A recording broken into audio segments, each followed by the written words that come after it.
ఒక సిద్ధాంతం 76 ఏళ్లుగా అట్టడుగు నెట్టబడి పాతాళ లోకానికి తొక్కబడినటువంటి ఆ వర్గాల్ని పైకి తీసుకురావటం కోసం పైకి భూమిని తన్నుకొని ఉమ్మికొచ్చినటువంటి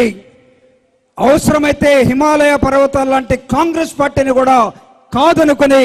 తన పార్టీని నిర్మించి ఈ రాష్ట్రంలో 9 సంవత్సరాలు పాదయాత్ర చేసి నా పాదయాత్ర నా ప్రతి అడుగు ఈ రాష్ట్రంలో పేదల పక్షానే అని చెప్పి నిలబడినటువంటి జగనన్న సిద్ధాంతం ఒకవైపు, అవసరమైతే ఈ మంగళగిరిలో ప్రతి ఇంటిని కొనగలను, ప్రతి వ్యక్తిని కొనగలను, నా దగ్గర అంత డబ్బు ఉందని చెప్పి తెలుగుదేశం సిద్ధాంతం ఒకవైపు, ఈ రెండుటి మధ్య ఒక పేదవాడిగా ఒక గంజి మాత్రమే తాగి బ్రతుకుతున్నటువంటి ఒక వ్యక్తిగా